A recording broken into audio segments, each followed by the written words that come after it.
Let's see. Okay, it says we are broadcasting. Let me check it out.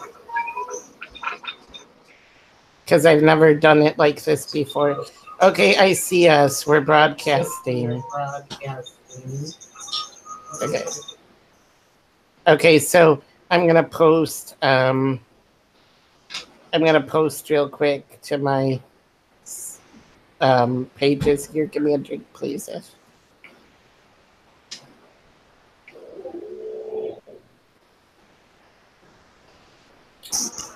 Oh my god. I will do the same. That is so powerful. Those are the best kind of drinks. Tell Ashton I said respect. You what? Tell Ashton I said respect. MaeLee says respect. Right? You want a drink where the first time you taste it, you're like, ooh, that's alcohol. Yeah. Oh, it's powerful. It is powerful. I got you some more cream because you're a sissy. She called you a sissy. I'm a sissy. Oh, that's fun. Okay, so hey everyone. Hello. Hey. So make sure to share. I'm going to go share on Facebook real quick. And in a couple minutes, we'll get started talking. MaeLee, why don't you introduce yourself? And Steve, why don't you introduce yourself? We'll start with MaeLee. Do we have a link for this? Or? Yeah, if you go, do you want me to text you the link? Or, yeah, text me the link so I can share it in my post. Okay. I'll put it in. Okay, I'm going to share the link. Yeah, check the chat. So, yeah. Okay, there's the link. I'll send it to you again, Steve, just so you have it. Yeah. Okay, another drink, please. There's the link. I'll send it to you again, Steve. Awesome, thank you.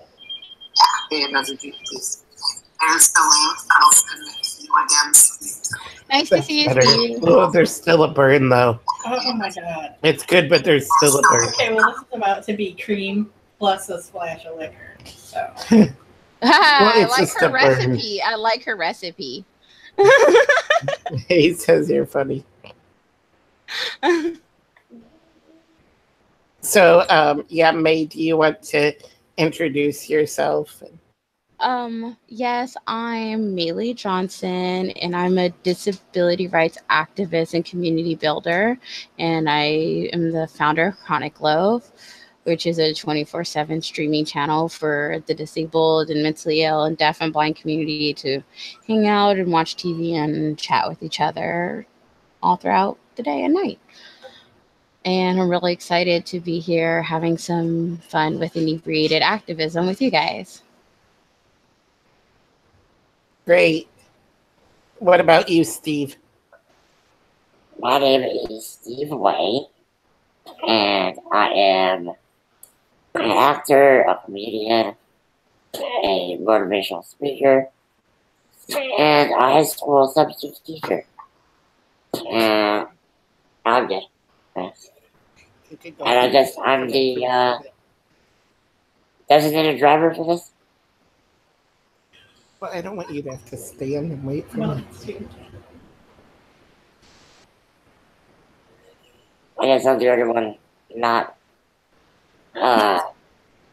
participating in the theme, so I will make sure that this discussion does not go off the rails. You'll make sure that you're a dedicated podcaster. Yes. Yeah, you'll make sure we're not too drunk to talk. Yes.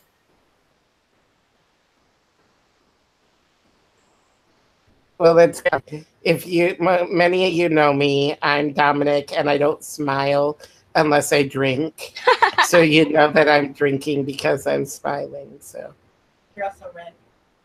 I am a little red. I do get a little red. You do. You do have a little pinkish color. Yeah, I get a little red. My skin will all get red on my arms too. So You know, my DNA at 23andMe says I am less likely to be prone to alcohol flushing, but I think I defied the DNA there. Please, I have melanin and I still get alcohol flushing. What you gonna do? Yeah. So tonight we're gonna talk. The whole theme of inebriated activism is talking about disability while drinking, because I feel like a lot of people won't listen to us, but they might be more willing to if we're presenting it in a way that's not traditional. Like, we've done the talking, we've gone to their offices, we've banged on their doors, people have been, you know, arrested fighting for this stuff. So why not get drunk and talk about it, you know? I totally agree. Why'd you not call it like disabled drinking? They what, Steve? I missed that Why last not part. call it like disabled drinking? You gotta go with the alliteration. That's true. We also don't see a lot of disabled people that are drinking in general anyway. In the media, we never get to be drunk, and it's not fair. That's true. That's true. I really want to see more disabled people getting drunk and making bad sexual mistakes in movies. That's just me. That's gonna happen right here. How many of There us you go. have already done that, you know? Amen. That's all I'm saying. Yeah. I want to see my experience.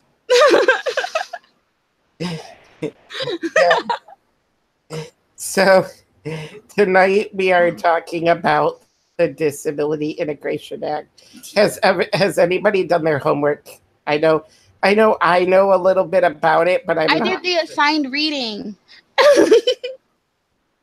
So if you are not familiar with the Disability Integration Act, you can go to www.disabilityintegrationact.org. I mean, it's that convenient. You can go to disabilityintegrationact.org. And that is... and as somebody who was there today, I can tell you it's like 2 paragraphs tops. Yeah. Where they concisely explain to you what it is. It's not like read 3 pages. No, it's just like 2 short paragraphs. Like, you get it. This is what we're doing. Yep. It's a quick explanation. And it also kind of highlights what you need to do as an American. And that means contact your representatives about this essential bill, which we'll get into a little bit more as the night progresses. But before we get started, why don't you tell us what you're drinking tonight, Mae? I'm currently drinking a very inexpensive Pinot. I'm actually finishing a red right now, but you know, red isn't thinking wine. It's drinking wine. And so I'm about to switch over to the thinking wine for this. Nice. Nice. So, Ash, if you could show my drink, I'll take a drink right now.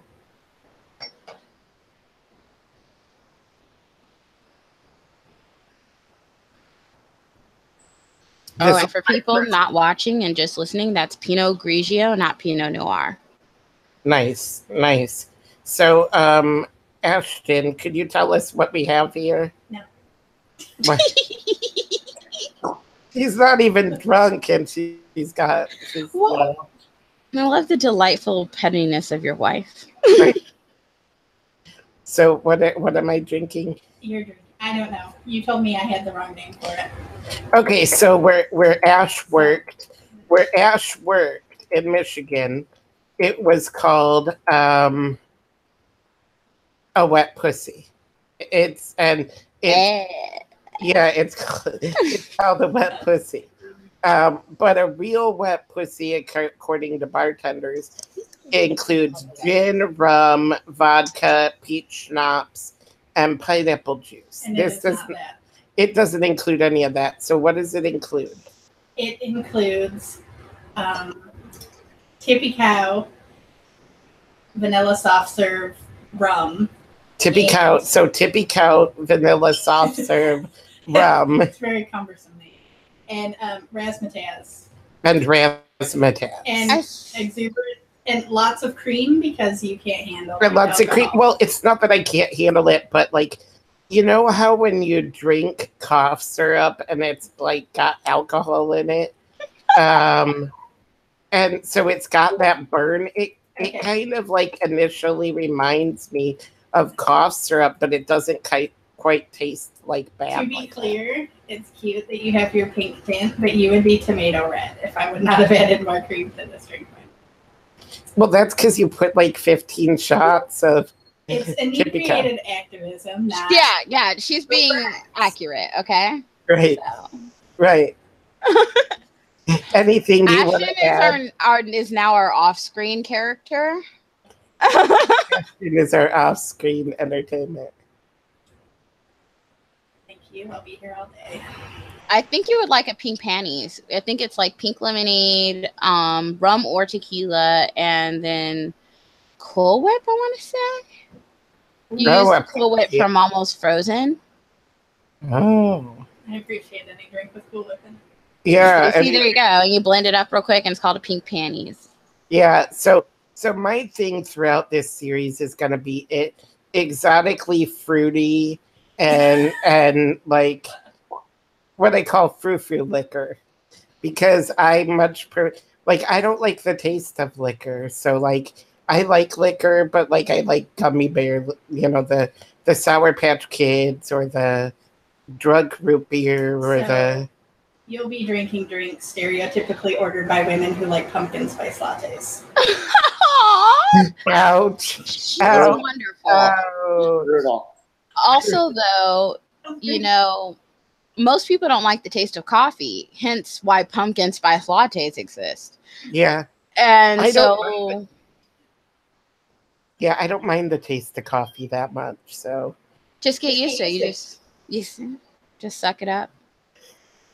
Yeah. Well, I did what's it called?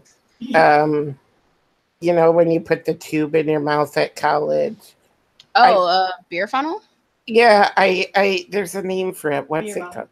Is it beer bong? Yeah, I beer bonged vodka when I was in college. Oh my god. Yeah. Yeah. I'm here to tell the tale. I did. Yeah, you did live through that. Now, I live next. That movie? I live next to my RA too, and she was like, "Man, the people down the hall are so rowdy and have parties." I just came from beer bonging there. I'm like, "Yup, they're rowdy." See, where's the scene in a movie where the guy who's disabled does a beer bong full of vodka? No? Really? You've never? Well, that could be a disabled person in a movie, right? Yeah, I would love that. Oh, okay. Yeah. Maybe we need to have that character, Ashton. You're right there. Look, you just need to remake Animal House with all disabled people. Animal House. Make a it disabled drunk fraternity filled with these. not rapey. The not rapey version of Animal House. With No, because we'd all be consenting. The ones who wouldn't be would be the white dudes that are the Trump supporting disabled people. They would be the ones who are like, well, we could just make it like regular Animal House. So, so the Disability Integration Act, what is it? Wait. The Disability Integration Act is supposed to be working to pass laws that essentially will reinforce the Americans with Disabilities Act to allow disabled people to have the choice, not the option, but the choice. That's a big difference between whether or not they are institutionalized for their health care or whether they can receive their health care and resources from home, which still allows them to exist in their communities and around their families. Can you repeat that last part? I think you cut out just at the end. Oh, it just allows them to choose whether or not they want to get their medical care in institutionalized hospitals or if they want to get their medical care at home in their communities and around their families. Right. Right. That's a really good description for someone that's been drinking. So good job right there, Mae. You know what helps me stay clear about it is that one of my aunts was the type of intellectually disabled person that was born in the 60s, like right on the cusp of when the ADA was supposed to be starting to fight for people like her to not be institutionalized. And she spent most of her life at home. But the thing was that spending her life at home wasn't necessarily the best thing for her. What was the best thing for her was when she got to go to group homes, not the like shitty kind, like a great one where like they had camping trips and they got to go on cruises and she had boyfriends and she had jobs and she had her own full life. And we saw her every Sunday, but she's still able to have her own full life. Yeah. And I was like, but she was able to choose which one she preferred. Yeah. Well, my best friend Jermaine just got out of a nursing home. They wouldn't let her come live in her own apartment, so she went to a group home. And like you said, there are bad group homes that are more like institutions. Those are not the group homes that a lot of people want to live in. The kind of group homes is that she lives in. She has one roommate. She has 24/7 people who are around. Exactly. But they're not in her face. They're not there. You know, if she needs to go to the bathroom, they're there. But like they hang out and do whatever they have. Yeah, they were there for her like meal time where you had a seizure, but not judging everything she bought if she went to the store. Yeah. Yeah. And for some people that's good. For other people, we prefer to live in our own apartments, you know. And I keep thinking about, and I know because this is usually how it's presented as older Americans, but I keep thinking about all the older Americans and my own grandparents. And my grandparents promised each other they would never let one another go into a nursing home, ever. And they were able to keep that promise because my grandfather, though he was a working class person, he was able to save up a little bit of money.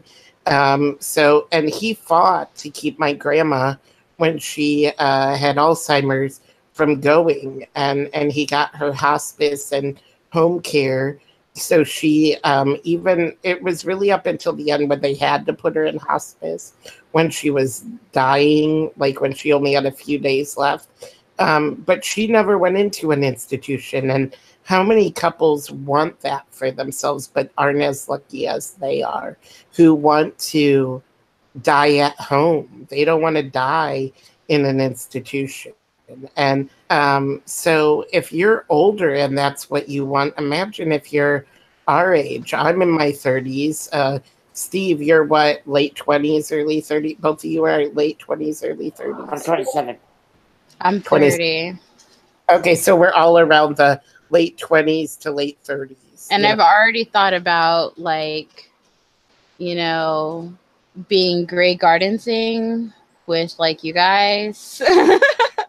Like, I need to be in a place where, like, I want to be around my friends. I don't want to end up in some old folks' home. Like, I want to end up in some disabled folks' apartments or neighborhood residential community, you know, where we're all by each other.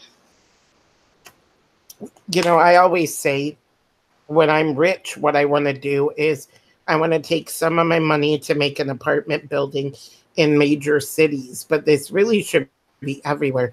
And the apartment building has people that work there that if you need emergency PCA care, you can call. But it's a place where disabled people and non-disabled people can live together. And if you're non-disabled, you can get rental discounts if you agree to volunteer to work at certain places in the building. Like there would be like a PA station. So if your PA isn't there and you have to go to the bathroom, it's an emergency, you can either have them come to your apartment or you can run to like a downstairs bathroom that's accessible. Or they could work there. They could work as like on-call PAs. And the incentive for them is that they wouldn't have to pay as much rent, but also the apartments would be big, because I'm so sick of going to New York and not being able to get my wheelchair into the bathroom or into the bedroom, or, like, why do why do disabled people in big cities like New York have to still live in tin cans? We have so much equipment. Having like a 1,700 square foot apartment, why is that considered such a luxury? So they would be nice size apartments. It would be affordable rent, and there would be on-call PCAs. And I don't see why more cities aren't already doing something like this. As someone who, that's been my goal for, as wanting to do disability community building, I started online because it's so expensive. And my ultimate goal is to start community living for disabled people and apartments and housing where even the rest of your non-disabled family can come live with you, or even if you're the only disabled person in the family, or if the whole family is majority disabled, whatever, but they can find affordable housing and work things out. And I also know people who are natural caregivers, so actually they want to be caregivers, but they end up working what do you call them? Like in California, we have a huge warehousing industry because we're a logistics hub for the nation. So there's so much work that's done for those jobs that is done through employment agencies, and it's all short term. And I know a lot of PAs and nursing assistants and in-home caregivers who ended up doing that because they couldn't find work for a while because disabled people just couldn't afford it. And it's those people can get lower costs on their rent, and that allows them to afford to do what they actually are good at and want to be doing and are passionate about, which is helping other people. It's it's just, I realize why the reason why most places aren't doing it is because essentially you need organizations willing to establish all the programs and systems, and then the states actually have to be able to afford to put them in place, or the cities. And so many cities and states are bankrupt right now. That's true. I couldn't imagine it. It would be really good, and if I was rich, I would definitely want to do something here. But Ash is from Flint. And imagining Flint being able to afford this now. I'm from San Bernardino. Yeah. And San Bernardino went to California to beg them to bail them out of bankruptcy, and California said no. Wow. And it's San Bernardino is one of the largest counties in the nation. You're just going to let them go bankrupt? And they're basically, yes. We'll see what happens when that falls out. And it's think about it. The place where the shooting was a place where they held programs and classes for people with intellectual disabilities and stuff. My aunt used to go there for programs. Wow. Those things are very much a part of every community, but if a community goes bankrupt, they're going to be the first places that lose their funding and lose their ability to keep growing. And there's a lot of cities, because California is so huge, that are barely developed at all, that are still completely ripe to develop completely accessible cities and programs. They just they don't have the finances, and they don't have organizations there trying to do it, because organizations are too worried that if they try to locate there and do it, they're not going to get the money. Wow. All right, guys, let me ask a question here. So, I think, obviously, we know what the DIA is. So, why don't, Dominick, can you explain why it's important and why we need it? Sure. So, I was actually just going to ask you the same questions. Well, I asked you first. Oh, okay. You asked me. He got you. Okay, geez.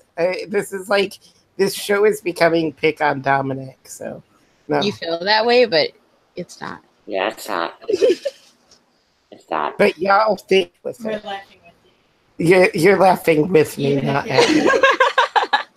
So the Disability Integration Act to me is very personal, because I need home and community-based services to stay in my home. And I think a lot of people don't realize that it's actually more affordable for taxpayers to pay so that we have home and community-based services. And you may not know what home and community-based services are, so let me kind of describe what those are. I use home and community-based services to get me out of bed. In fact, Ashton's right here being my home and community-based services getting me drunk right now. So, no, that's just an aside. But no, really, getting me out of bed, getting me dressed, helping me go to the bathroom. But let's not take that lightly, because if you were a quadriplegic person, a person with quadriplegia, you still deserve to get drunk if you want to. And if you need somebody to put the cup to your mouth, then that's just a service you need. They still deserve that. Yep. That is true. That is very true. And she is holding the cup to my mouth. And, you know, a lot of people would say, oh, why are you? I've had people say that. Why would you do that to him? Why would you do that for him?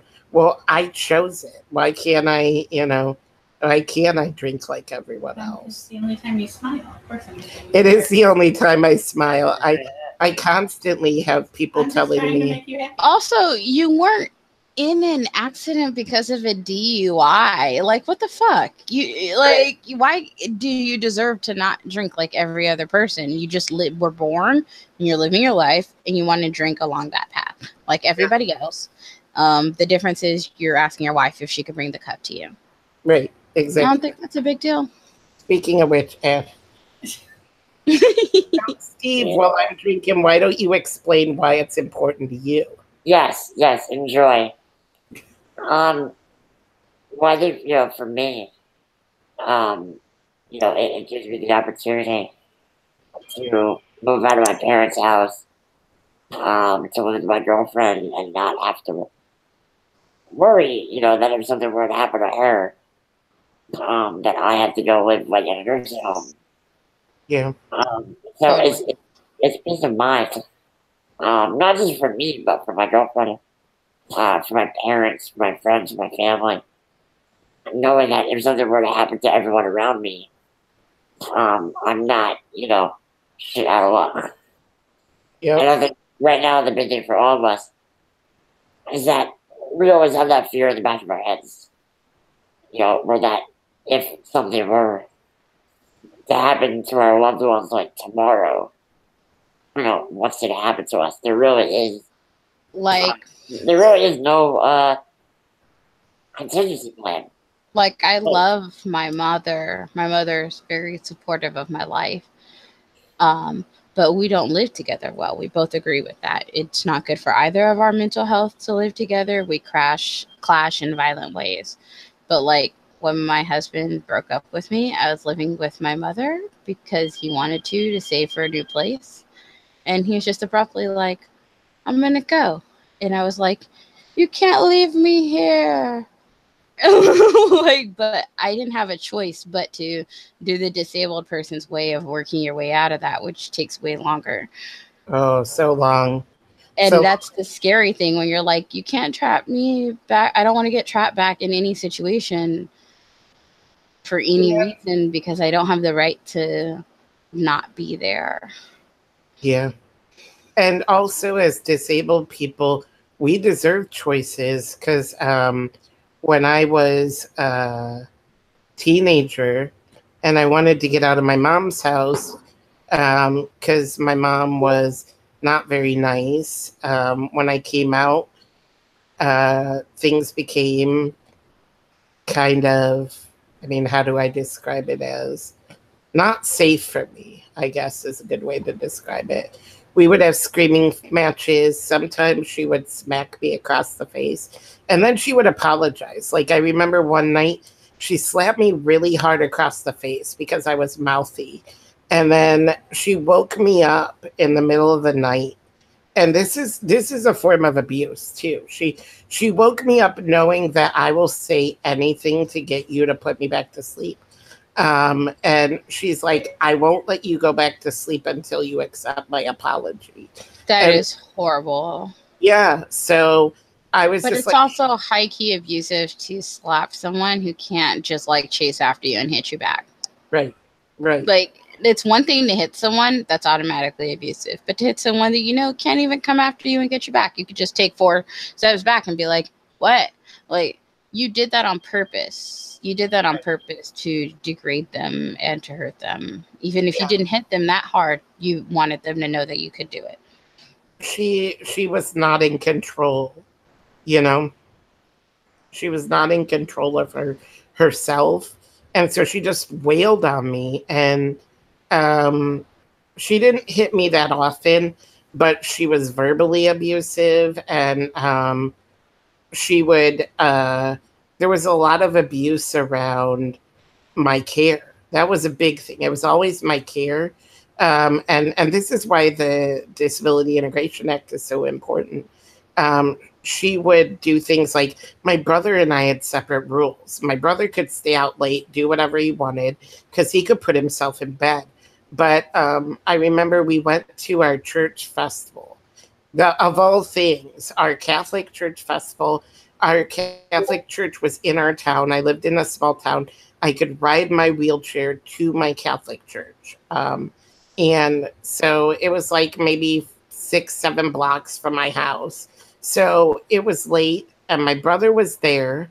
And he's like, well, if you want to stay till the end, like, which was like 11 or 12 at night. And just to give you an idea, I'm 19 years old. So I'm not even underage. I'm 19. And my brother is like, I will accompany you home. He drove his car behind me because it was dark out and he didn't want me, driving my wheelchair home alone. Yeah. So I got home and my mom is furious because I needed to be in bed, according to her. And we had a fight because I was like, well, why do the rules not apply for my brother, but they do for me? And she said, well, that's because your brother can take care of himself and you can't. So that was a big fight in my house, is I wouldn't want to go to bed. I'd want to stay on the computer. I'd want to talk to my friends. But, in bed, this was back before laptops were super popular. This was in the 90s when everybody had desktops for the most part. So, if I wanted to communicate with the outside world, which was the one way I got to was on the internet, I had to be up in my wheelchair. But so like, I didn't want to go to bed till 1 or 2 in the morning, which, if you're 19, you deserve the freedom to determine when you go to bed. But because he was taking care of me, you don't get to mature. Yeah. It was my house, my rules. And if I didn't follow her rules, then she became angry. We had fights. We had a lot of fights about me being queer. It was a stage, according to her. It was, boys didn't like me, but half the time it was boys didn't like me. The other half it was girls didn't like me. So none of her arguments made sense. I like girls because boys don't like me. I don't know. But we would have fights about that. So I basically had to escape. And the way I was able to escape was my college offered a home and community services based program. And it wasn't the best program because they didn't run it that well, but man, did it save my life. So imagine if everybody had that, I think you're really lucky. Oh, I was so... I mean, not for your mom, but to find that program. Yeah. Okay, give me a drink. I think I'm good after this. Like, my thing with running the Chronic Low stream, I've met several really young people who are both are disabled and young, and what really freaks me out about it is, like, I always wanted, like, since I was 7 years old, I've been like, I can't wait till I live by myself so I don't have to listen to you. And then I realized that wasn't going to work out, but like, that was always my attitude. And I didn't realize how different it was for kids that didn't have that attitude, because now I know women, and I'm going to use the word women for sure, grown ass women that are 23 and 24 or 26 and their daddies tell them what to do. Their daddies are like, I don't think you should be on this social network. And it's like, what the fuck? Like, 16-year-olds will barely take that. Why the fuck would you care what your daddy says about what website you go to that isn't porn when you're 24 on your computer? Like, I don't understand. Why would you even listen to that at all? And they're like, I live with them. And you can tell just having to live with their parents all the way into adulthood has stunted them in a way where they've chosen not to continue to mature in certain ways because they don't have to. And I'm like, one of my friends, she's asexual, and that's fine. Nothing wrong with being asexual. But like, I still don't think that your dad should tell you when to go to bed when you're 23, even if you're asexual. Those things aren't related. Like, being asexual doesn't make you a child. Right. You're still an adult. And so when she tells me, like, my dad doesn't want me to be on here because he thinks, like, guys might be messaging me, who cares? You're grown. Like, first of all, she is asexual, so she doesn't care. But if your dad doesn't believe that, who cares? You're an adult. But she won't assert her adulthood because living with her parents and the way that they've insisted she lives with them is as a child. Like, basically, if you're staying here, you're staying here in kid mode. And it's so stunting to someone's development psychologically. And that is scary to me in a sad way. Like, they're not going to hurt anybody. It's just hurting them. It's not hurting anyone else. They're not going to become criminals over it or anything. It's like people say they want disabled people to contribute to society. Like, these people who literally can't get out of the house because their parents are afraid to let them out aren't going to be able to contribute either. I just want to make that clear. Like, those people aren't going to college or anything because their parents have convinced them they can't, or that it would be too risky, or like, I don't know how that would affect your mental health. And it's like, no, they're an adult.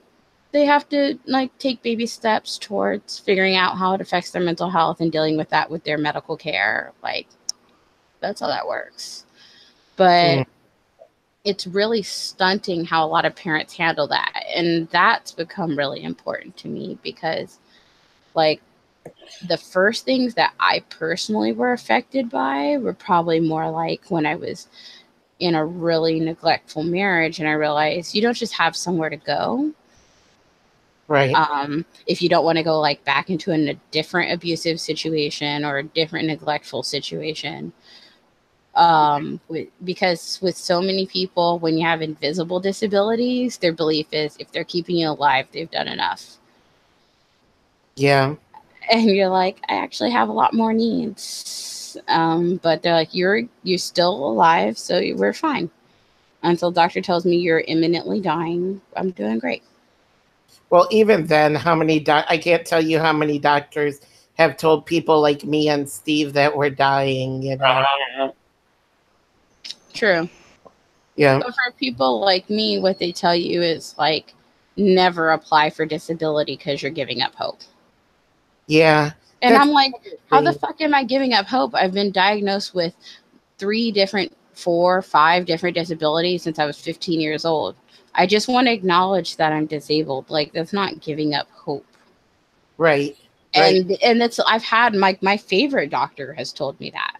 Like, I just don't want you to give up hope. Like, how is that giving up hope? I just want my benefits. Like, not even the money is barely anything. I want the benefits of like in-home health services. Right.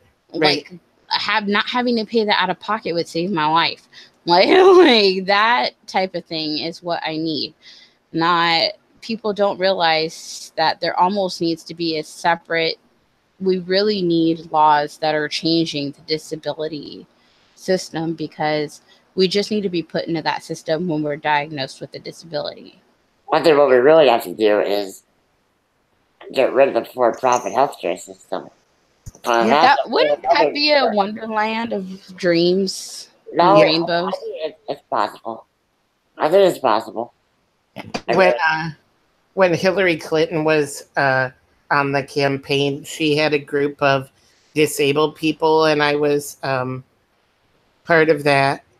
And we wrote legislation for like she had us come up with legislative ideas that she could, like a booklet full of ideas. It's like she had like a binder full of like policy ideas, and one of them I addressed was marriage equality is one of my issues, but marriage equality is such a big issue in my mind, because if we tackle marriage equality for disabled people, we'll be tackling Social Security, Medicaid, Medicare, because all of those, the social net is tied into everything. And people don't realize marriage equality even affects disabled people. Yeah, they have no idea, and when they do find out what it's about, a lot of times they want to say it's not an issue of equality. But what I always ask people is, if you married someone who is disabled right now, could you pay for all their health care? Yeah. Like, it's not that you wouldn't love them or care about them. No one wants to say I'm like too vapid a person to care about someone who's disabled. But they're honest enough to say I could not pay for all their health care just because I loved them. No, they shouldn't have to. And they shouldn't have to, exactly. Like, that shouldn't have to be a fear. Like, well, I can't fall in love with a disabled person and suddenly their healthcare is going to become my financial burden. That shouldn't become an issue. Yeah. And that should have to be our fear, too.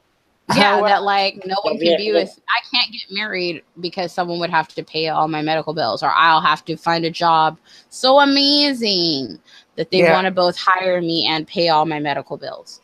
You can't have like Social Security income limits. And then expect us to pay for out-of-pocket healthcare costs. Social Security is for people who don't leave the house. I mean, I don't know about that. No, I say that because the way the system is set up, they're like, if you're going to go out and meet people, if you're going to go out and try to have a life and be a real person, then Social Security may not be for you, because in a couple of years, you're going to disqualify yourself for it. Yeah, you can't have it both ways. Yeah, you can't have a life and Social Security. Yep. But you can spend 6 years getting Social Security and then never have a life. How much did your wheelchair cost, Steve? This one there was at $13,000. 13. I had to pay $600 out of pocket. Mine was $25K. I had to raise $20K out of pocket. What the fuck? Yep. You guys scare me, because my grandfather got an electric wheelchair and he told me I could have it, which is amazing, right? He was like, I know you're going to need one day. It's going to be yours. And I was like, oh my God, a weight lifted. And then my aunt was like, well, he's not really using it. And they sold it. Wow. And I was like, you bitches have no idea what you've done. Like, do you know how much it will cost to get another one? Like, you know, I could wait 5 years saving money, 10, saving money to be able to like leave the house. And I was guaranteed mobility in my 30s and 40s. My doctors told me that at this age, I should be thinking about wheelchairs. So I have. Good thing to know, because a big struggle for me when I was at home was my mom. You know how when you were saying, you know, how people say that you basically are giving up if you admit you're disabled? That was my mom's big thing. It was when I went into a wheelchair full time, it was, you're not trying hard to walk. And her whole mission, and this is part of why I had to get out, was she was having people physically hold me up while my legs would not support me. And I was screaming. Yeah, I was screaming and crying. And she would say I was a baby because I was crying. But like, I knew my legs could not support me really. Like, they would like lock so the knees would lock. But if you tried to bend them, I would crumple to the ground. So you know that because if your legs could support you, you would just walk. Right. and me up, and he would say, my weight would give out, and he'd be like, "You did that on purpose." And it's like, no, my body just doesn't work like that. And I think there's this expectation, and I see it all the time with disabled people who are like, I want to walk so bad. And this is because this is what people do to us. I was so grateful not to walk. I was tired. I was tired of falling. I would fall all the time. I would twist my ankles. It was not safe for me. I was ready to go into a wheelchair, and it saved my life, just like moving out did. You know, it was a lifesaver.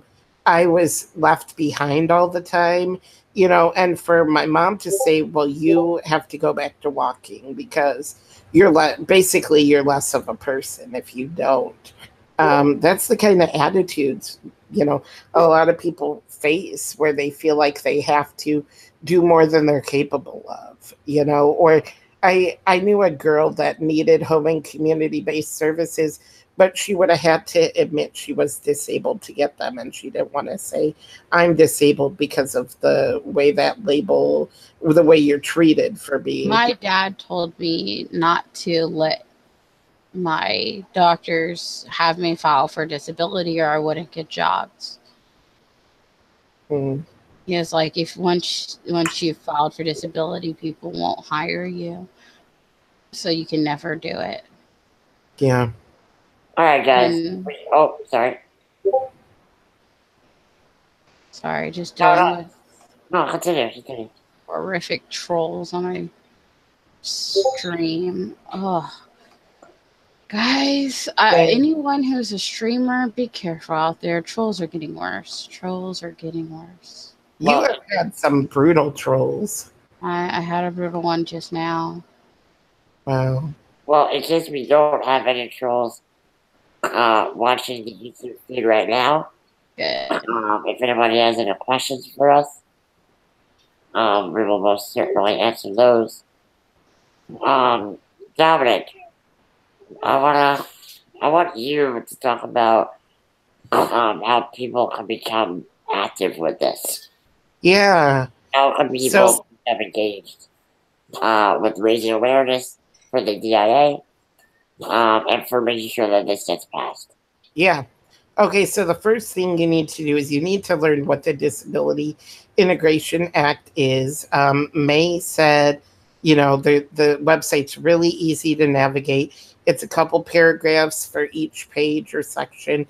There's a FAQ with questions that answer things like, how does the ADA version of the Disability Integration Act define discrimination? How you can support them? What separate and unequal states failed to fulfill community living promise? Things like that. What attendant care is? How you resources, legislation. They actually have the Senate and the House version of the bill. These are bills in Congress, okay? So as American citizens, if you are American, if you're not American, there's not as much you can do. Encourage your American friends to learn about this. Become educated as a world citizen on what this is, and check into your own country. Does your country have plans for something like the the Disability Integration Act? I'm not drinking. Sure about that? I'm sure. So yeah, find out what your country is doing. And if they're not doing it, does your country have home and community or long-term support services? They might be called something, they might be called home and community-based services, or they might be called LTSS or long-term support services, depending on where you live. If you are in the US, you need to reach out to your representative. Look up, how do I find my representatives on Google? Because it's going to be different for each state. For example, my representatives are Michael Turner, who is an asshole and won't do anything about the Disability Integration Act, and Sherrod Brown and Rob Portman are my senators. Now, Sherrod Brown has been disappointing because I've contacted I can't talk. I've contacted his office today. I've contacted his office for 2 years, actually. And I had a meeting. They were supposed to get back to me, and they never have. If you live in Ohio, you need to get on Sherrod Brown. There's no excuse. This was introduced by Senator Chuck Schumer of New York. He, Senator Brown usually is in line with Senator Schumer's policies. Kristen Gillibrand is also on there too. So both of New York's representatives are on there. They're supporting. But Ohio, neither of our senators. We probably won't get Rob Portman because he's a douche canoe. No offense, but he is. And he doesn't like disabled people because he lied about us when ADAPT came. I led getting ADAPT here. And he said it was based on out-of-staters. I'm not an out-of-stater, Bob Portman. I hope somebody sends this to him because I'm not an out-of-stater. We were fighting to get you to support the ACA. We're fighting to get you to support shut up, Siri, the Disability Integration Act. But he's a douche canoe, so he's probably not going to support it. He still needs to know about it, though. He still needs to know that Ohioans want to do it. And the best thing we can do to ensure our representatives support it is vote out the ones that don't care. That means if Senator Sherrod Brown refuses, then maybe we need to find another Democrat. He's a great person, so I don't want him to go. I want him to support us. But for someone like Rob Portman, we need to vote him out. Register to vote if you're able to. Find a way to vote if you're able to. I know there are barriers for disabled people. There are barriers for black people and other people of color.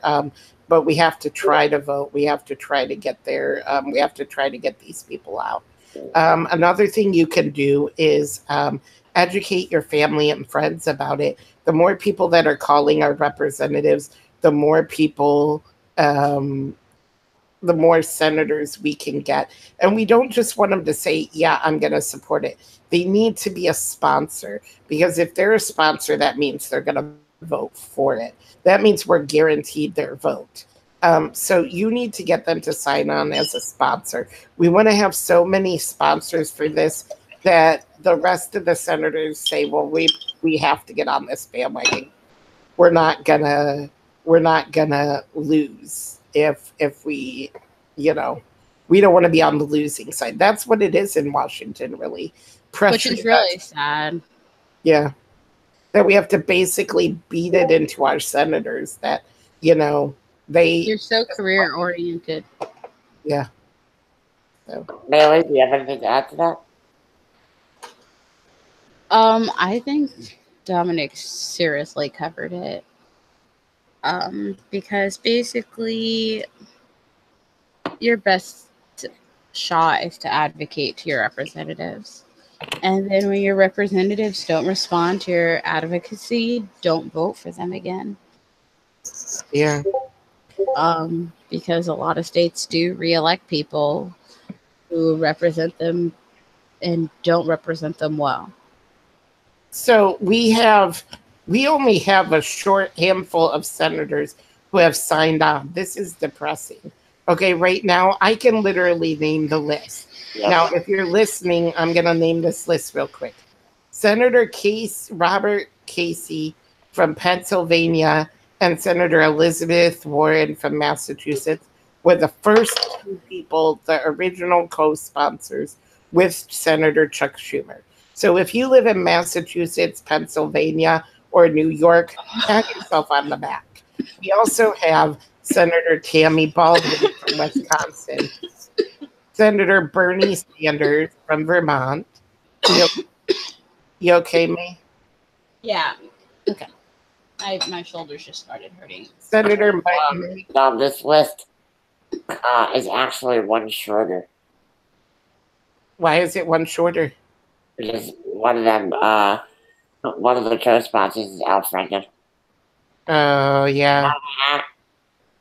Yep. So, Maggie Hassan, Kirsten Gillibrand of New York, Chris Van Hollen, Duckworth, of course. I mean, Senator Tammy Duckworth supports her people. You know, she's been a great advocate for the disability community in Illinois. Senator Michael Bennett of Colorado, Cory Booker of New Jersey. There you go, Steve, your senator. But Richard not Bridges, which is not good. Yep. I gotta get on. You what? I have to get on him. Yeah. Yeah, I have to get on both of my senators, so they don't want ADAPT showing up. Oh, another way you can support is to support the work of ADAPT. Look up ADAPT, all caps, ADAPT. It is a disability rights organization. You may have seen them in the news for the police, basically ripping them from their wheelchairs as they were protesting for disability rights. They've been fighting for this for the last, at least the last year and a half to 2 years. The bill was first sponsored around April 7th, 2017. It says the first co-sponsor signed on then. So we also have Richard Durbin from Illinois, Richard Blumenthal from Connecticut, Benjamin Cardin from Maryland, Edward Markey from Massachusetts, John Tester from Montana. Wow. Yeah, that was a surprise. Patty Murray from Washington, Christopher Coons from Delaware, Jeff Merkley from Oregon, Tina Smith from Minnesota, Thomas Carper from Delaware, Maria Cantwell from Washington, and Doug Jones from Alabama. And what do they all have in common? They're Democrats. All of them are Democrats. But if you look at the co-sponsors for, or the sponsors for Yes. the House, it was actually introduced by Republican Senator Sensen. Yes, it has 18, has 109 Democratic co-sponsors. Yep.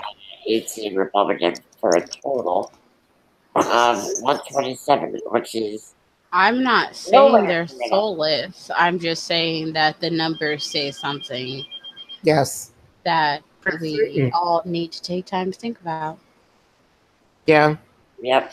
Yeah, the number of representatives, and I'm going to give a shout out to Marcy Kaptur. Marcy Kaptur is the only Ohio representative to be sponsoring this. I don't know if I see her on here, but I've seen her on other lists. Can I ask a question real quick?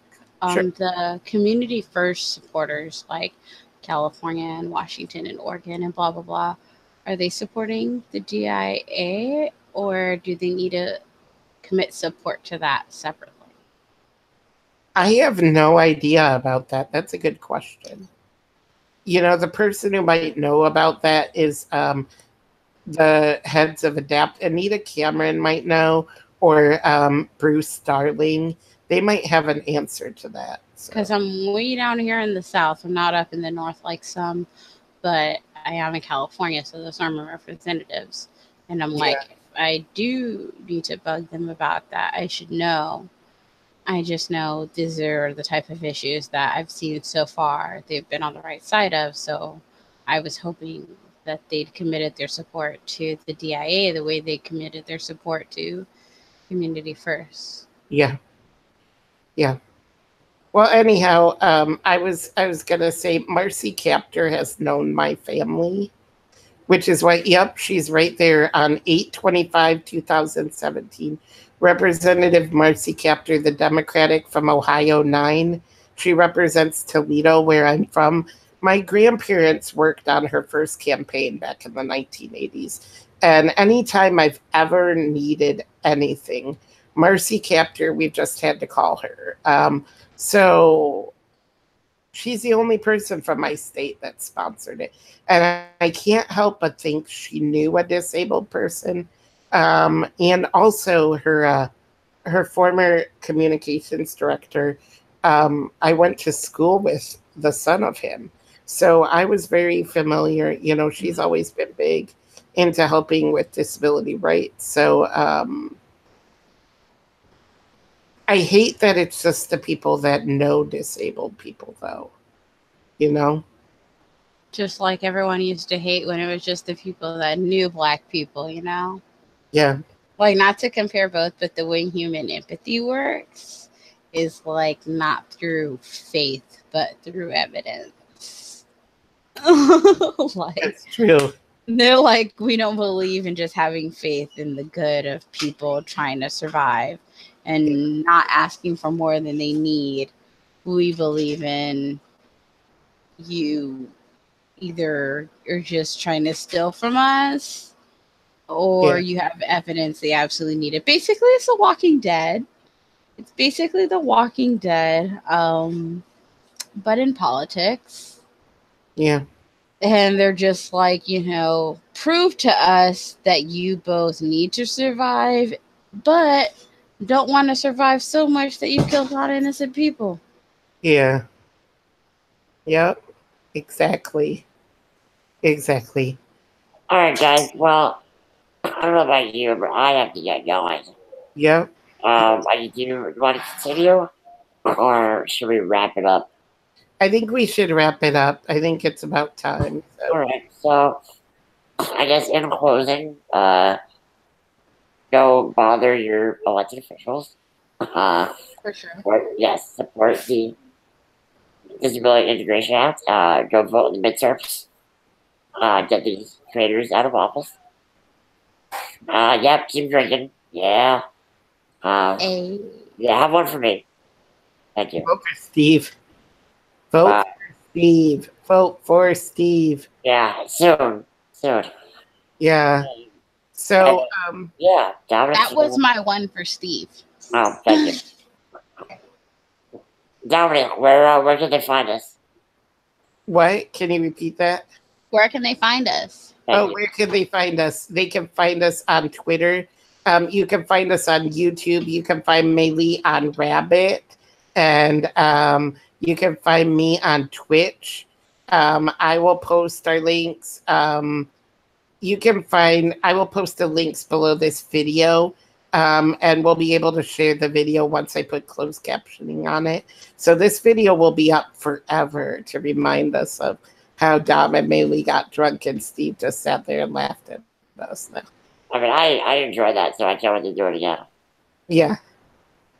Well, yeah, that works. That works. I mean, we need someone to keep us in line. Luckily, I think we're both kind of not so drunk that we can't, it takes me a minute to form my thoughts, but I'm not, I'm still having thoughts. I'm not even so drunk that I'm calling everyone bitch yet, so. Well, we gotta change that for next time. Yeah. Next month, the second Wednesday of every month is Disruptive Media's Inebriated Activism. And join me next week on Twitch, where I will have another great episode of something different that's Disruptive Media oriented. Then the fourth week, Ashton and I are going to get boozy and we're going to talk movies. We'll be having a great discussion on Halloween movies. Please disability. Let me be there. If you want, I want to be the third wheel awkwardly. Okay. Clasping onto your relationship. Okay, we'll make it happen. And then the first week of every month, Steve, MaeLee, I, Ashton, we will be here for Disrupt the Media. And there's a topic, but I can't remember. I can't remember it right now. So check my Twitter. My Twitter will be in the once I'm more aware of what I'm doing. Twitter, y'all. Yeah, my Twitter, y'all. It's Dominick Evans with a K.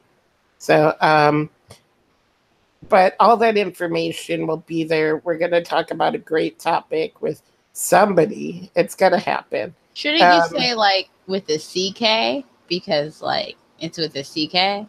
Yeah, with a CK. That's a good thing. Dominick with a CK Evans is my Twitter name and my Twitch name. So I will put a link to our websites, our social media profiles, our Twitches, our rabbits, and anything else down below in the info section for this video. We will be discussing representation in the media, a topic Steve is highly familiar with. Oh, yes. Steve, I binged your show and I was fucking dying. Oh, just wait. I fell out of my chair a couple of times. Just wait till you see what I got in the works right now. You're funny as fuck. Come on, who wants a snickerdoodle cookie, Steve?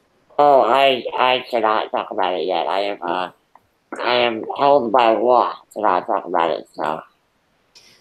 No, All I was my talking friends were laughing. about Remy in the last one. Remy making his snickerdoodle cookies. Oh, something like that. Yeah. Oh, so he's making more cookies? That'll be fun. Oh, man, yeah, he's making pizzas right now. He's making pizzas right now? Oh, yeah, every kind of pizza you can think of. Well, that's good. I could think of a lot of pizzas, and none of them would be appetizing right now. So let's not. But Steve, your show might have been the most popular show of my Disabled on the Web Day. I think your show was the show that people reacted the strongest to. Wow, really? Yeah, people were like, yo, I'm fucking laughing. Oh, yeah. Well, also you went serious, but it was important stuff. But there was humor, so I think people. It was the type of thing where people look at it and they're like, "I'm not about to laugh. I'm not going to laugh at this guy. That'd be wrong. I'm not going to do it." And then they're like laughing at all the worst things, and they can't stop. Yes. And I was just like, "I'm delighted." Someone asked you, "Am I allowed to laugh at this?" And we're like, "Yes." I'm like, "You better laugh." Mm-hmm. Oh, that's amazing. So anyhow, thank you, MaeLee and Steve. Next month we'll have a guest. I'm certain we can get someone. Yeah. I'm guessing you and I might have the same person in mind for this, Steve. Yeah, I think we're on the same. Yeah. We're feeling the force right now. Yeah, and I'm sure Mae will agree with who that person is. Yeah. Anyhow, I'm gonna start broadcasting. Thank you so much for joining us for Inebriated Activism, and we'll see you next month. Yeah. Oh, and I'm just gonna